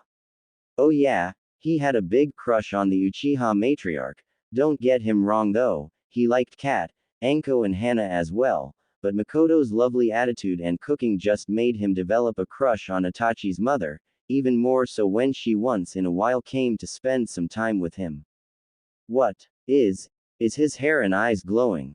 She thought while looking at his hair and eyes. She then asked, Naruto, sweetie, why is your hair and eyes glowing? Are you alright? She kneeled down to comb his hair with her fingers and looked directly at his beautiful glowing blue eyes, feeling strangely swayed by them. Gulp. It was one of the ch changes the 12 wings did to me. Miko, I might. Don't worry, just have to hide the changes to other people though. I guess I was so caught up with ma training that I didn't realize you were here, hee. Naruto said with a mad blush and a heavy stutter due to seeing her so close to him, as well as the feel of her soft hands brushing his hair so delicately. Standing up and fighting her blush down, Makoto looked at the side while taking her hand to her chest and said, "Oh, alright, it does look as striking, and amazingly beautiful, but if you say that is alright, then I'll believe you," she said, giving him a gorgeous smile while having a battle within herself. Geez Makoto, what the hell is wrong with you? He's a kid, although, he'll grow up like his father, damn it, shut it. Alright, so what you doing here Miko? Not that I'm complaining though, hee. Naruto said with a nervous laugh. Regaining her composure, Makoto remembered the reason of her visit and responded, "What? I can't come to visit you any longer," she said with a playful hurt tone on her voice, smiling at the boy's quick refusal, waving his hand furiously to the sides. She then continued, "I'm kidding sweetie, don't worry, I came to bring you this." She pointed to the lunches she brought, "So come on, let's go and eat them." She grabbed him by the wrist and took him to the side of the river, where they sat down resting below the shadow of a tree and started eating peacefully. That was great Miko. I love your food, it's the best," Naruto said while giving her a wide smile and a thumbs up. Giggling at his enthusiasm and his ever-present praise to her food, she said, "Well, I'm glad you liked it Naruto." She then fidgeted a little and added, "Now, before I go, I wanted to ask you for a favor, if it's possible," she said while giving him a cute look to convince him. Which it worked immediately because the blonde was giving her a smile and a blazing fire in his eyes while he quickly replied, "What? Of course Miko. Whatever it is. You know that I will gladly walk through a river of lava while carrying a goat on fire if it makes you happy," he exclaimed with a macho voice while flexing his muscles to impress her, not lying about what he would do for his love in the slightest. Which it also worked since he wasn't wearing a shirt and along with his glowing eyes and hair, he definitely looked damn good. Damn it Makoto, for God's sake, he's your late best friend's son, control yourself. Single quote. Fighting down her blush again, she giggled at his words and replied, Now, there's no need to go that far sweetie, I just need you to deliver this to the Hokage next time you see him, just make sure that you are alone okay? It's very important that not even the Anbu are present, okay?" She handed him the folded sheet. "You can count on me Miko. I'll make sure to deliver this to the old man when we're alone, but, it's everything alright?" Naruto grabbed the envelope and kept it on his backpack before asking with worry evident in his voice. "Oh yes, everything it's alright sweetie, it's just something I need to discuss with him, that's all." Quote. Getting on her feet, she dusted her dress from the dirt on the ground and gave him a loving kiss on his cheek, which lasted longer than she intended to, leaving an incredibly red Naruto in the way.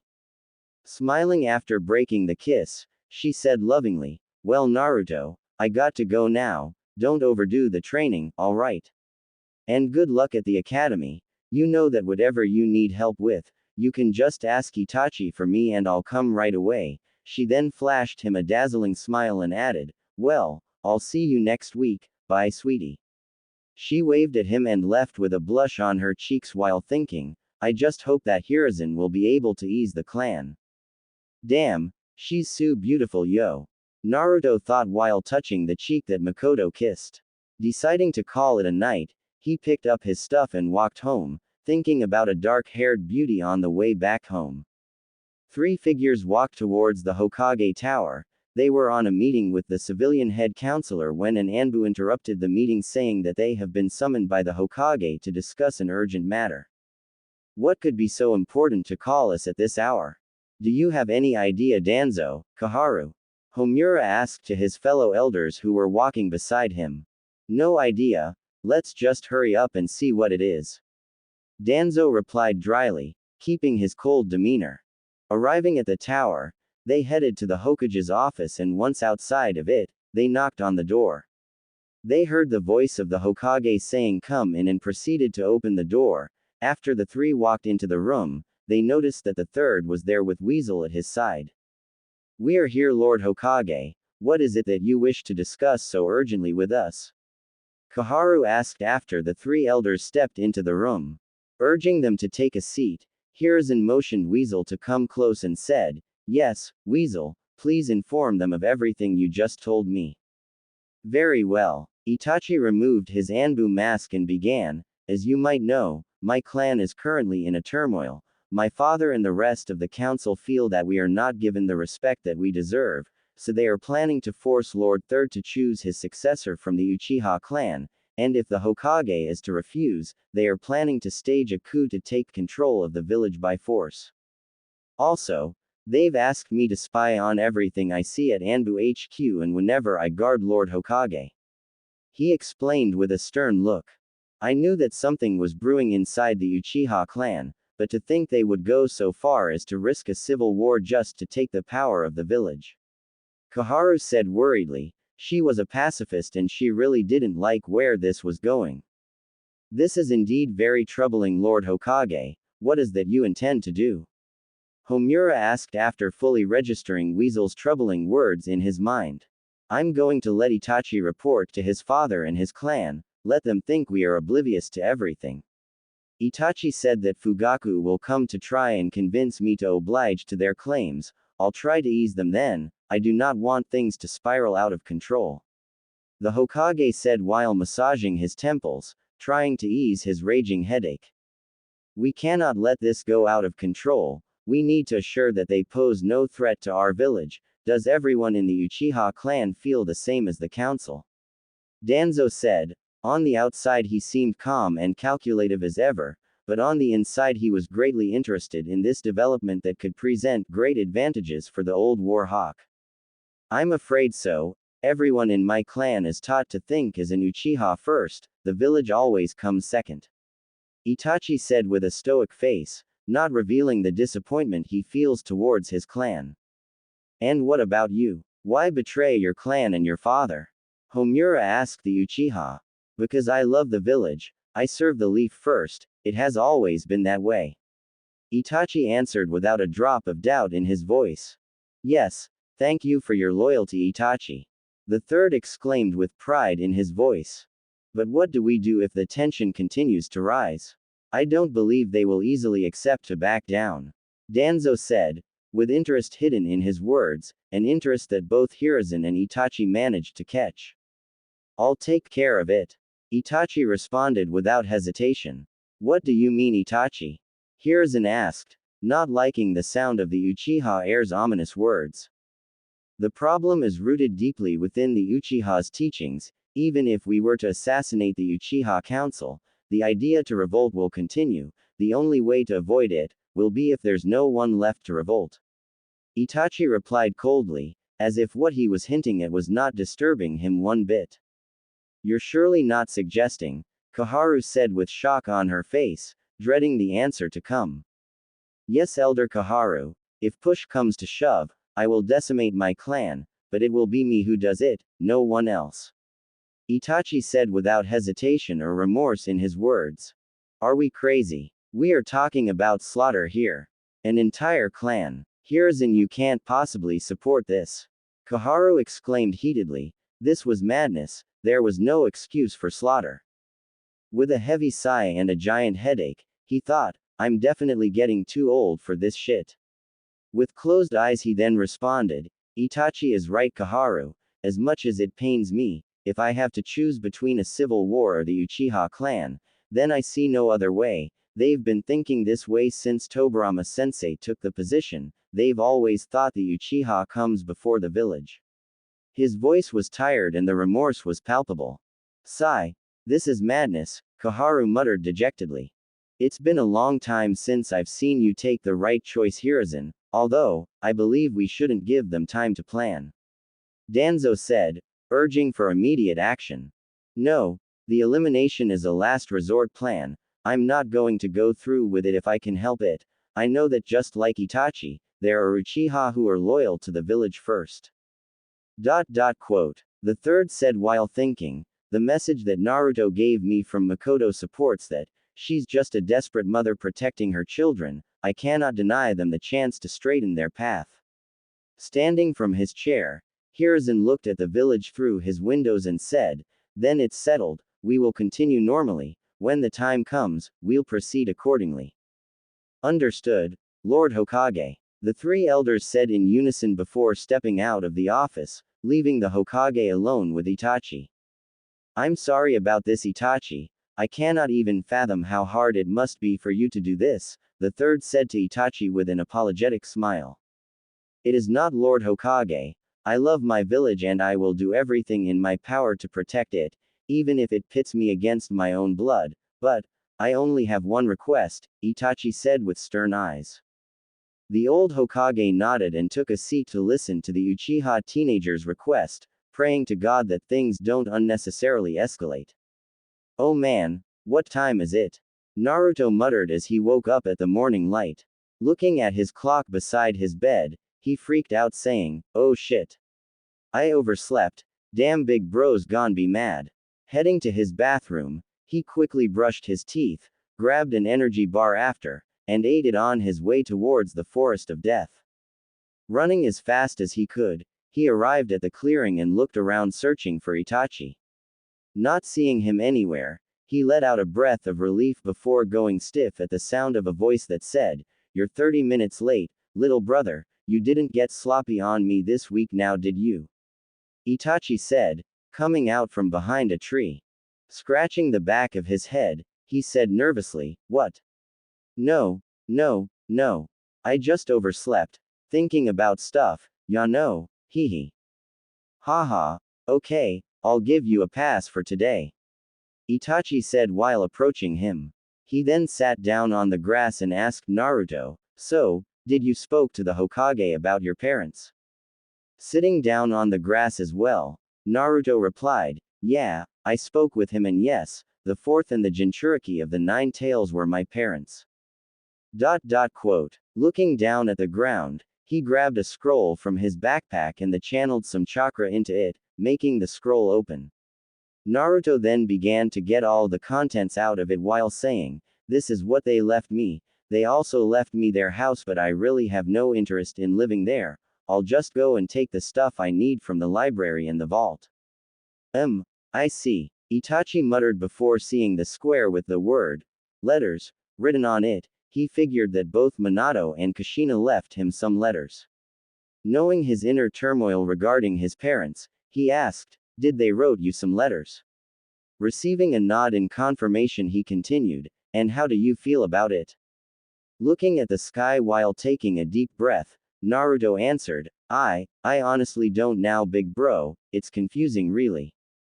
Sighing heavily, Itachi said, I see, well, you'll need to figure it out soon little brother, conflicting feelings can have a negative impact on one's path, especially yours, whether as love or hate doesn't matter, as long as you know okay. Yeah, I understand, I'll figure it out, one way or another, Naruto conceded. He then remembered something that was written on his mother's letter and looking back at Itachi, he asked, Itachi, there was something weird on Kushina's letter. She said that I gotta find and take care of some girl named Kurama. Do you know who that is? Confused, Itachi started to think if he knew anyone with that name but not finding anyone in his mind, he shook his head in the negative. He said, there is a clan here in the Leaf with that name. They have a seat in the council as well but I don't think she was talking about them, but a girl named Kurama. I have no idea little brother, perhaps you should ask my mother. I believe she was close friends with Kushina and Minato, so maybe she knows who that is. Surprised at the revelation of his crush's friendship with his parents, he nodded and took the scrolls and laid them on the ground as he said, well, they left me these scrolls as well, apparently I may have 3 bloodlines, Kushina had the lava and boil release and Minato had the magnetic release, so they left me some scrolls for those in case I managed to activate them. Minato also left me these wind and lightning scrolls and the scrolls for the Rasengan and the flying thunder god. Naruto said, excited at the last two legendary jutsus. Well now, that is impressive. The magnetic release is one of the rarest bloodlines there is, but we won't know if you have them until the next few years. Bloodlines like those usually activate on the user's teenage years, so we'll focus on the wind jutsus for now. The Rasengan and the Thunder God will have to wait. The Rasengan is an A- rank jutsu, so when you manage to perfect everything I've taught you, we'll work on that one. The Thunder God though, that's an S class, so until you've perfected the Rasengan and everything else, you can focus on that, alright? Itachi said while reading some of the scrolls. Okay, so what we'll be doing today. I want to be the sharpest of my class so that maybe the old man would let me skip the academy and make me a shinobi already. Naruto said while pumping his fist at the air with an kicking look. Standing up, Itachi let a small chuckle at the blonde's excitement and replied, "Now, one step at a time Naruto, I was actually going to tell you that you're gonna have to lay low. Don't get too much attention to yourself, little brother. You're already a Chunin level ninja, so you'll have no trouble with school, but keep it low, okay?" He ordered while ruffling his hair. Looking at him, Naruto whined loudly, "What? But why? I don't wanna waste 5 years learning stuff I already know. I wanna go on mission and kick some, ya know." Looking at him dead on the eyes, Itachi hit Naruto's forehead with 2 fingers and said with a voice that left no debate, "Now little brother, take this as an order from me. Deception is a shinobi's biggest weapon. There is no need for you to show everything you know so early in the game, so keep a low profile, okay?" Huff, "Aight, I'll do as you say then," Naruto said with a pout while massaging the spot that Itachi hit. They then proceeded to train on Naruto's jutsus and one of the wind jutsus that his father left him. The training went on for almost 5 hours and now both of them were eating lunch. Getting ready to begin his shift, Itachi ruffled Naruto's hair and said, "Well, I gotta go now, little brother, so rest for the remaining of the day so you can be fresh for tomorrow, okay?" Receiving a nod from the blonde, he began to walk away, but before he was gone, he looked back and said, "I believe my other little brother, Sasuke, will be in your class too, so do me a favor and try to befriend him, okay? He's a lone wolf like you, so I believe you two would make good friends, and who knows, if you two become best friends, you might be able to see my mother more often." Itachi then left with a chuckle at Naruto's red face. Turning around, Naruto picked his stuff up and headed home while thinking dreamily, "Can't deny that would be cool though." The academy's grounds were filled with children waiting for the beginning of the semester while the parents were glaring hard at the blonde Jinchuriki who was sitting on a swing hanging from a tree, not that he was giving them a damn though. Man, 5 years in this place, what a drag. Naruto thought while a pineapple head boy sneezed, mumbling something about somebody stealing his catchphrase. He then heard his name being called by a familiar loving voice, and after turning around, he saw his crush, looking as beautiful as ever, Miko. "You're here to see Sasuke off," Naruto said, excited as always to see the most beautiful woman in the world for him. "Well, and to see you off as well, sweetie. This is the beginning for my 2 boys to become men," she said while giving him a hug. She then rested her hands on his shoulders and said, "I hope that you learn a lot and that you become the fine shinobi I know you'll be, sweetie. And I also hope that you and my Sasuke become friends, that way you can have an excuse to come visit more often." She then gave him a kiss on the forehead and said goodbye, leaving a dopey blonde behind. Getting out of his stupor, Naruto heard the bell ring and immediately headed towards his classroom. Once there, he headed to an empty seat near the window, and after he sat on his spot, a raven-haired boy with a familiar face sat next to him soon after he claimed his seat. This must be Sasuke, he looks like a ... single quote, Naruto thought. He then surveyed his surroundings and saw Kiba, who was looking at him with a challenging look. He was sitting next to the boy called Shino, who gave him a nod, and a cute blue-haired girl with a cream-colored hooded jacket who was looking at him through the corner of her lavender-colored eyes with a mad blush all over her face. He saw that even on their first day, There were already girls looking at both him and Sasuke with dreamy eyes. A pink-haired girl was looking hard at Sasuke while a blonde-haired girl was looking hard at him. Great, fangirls. His thoughts were cut short though, when the door of the room was opened. Hello everyone, my name is Aruka Yumino and I'll be your sensei for the next 5 years, the teacher now identified as Aruka said before trailing off on all the things that they were to learn for the remaining of their stay in the academy. With a heavy sigh, Naruto looked through the classroom in boredom when he suddenly locked eyes with Sasuke. The two narrowed their eyes at each other and entered into a small staring contest before both boys looked the other way with angry grunts. Looking back at the window, Naruto thought annoyed, 5 years here, yeah, this sucks.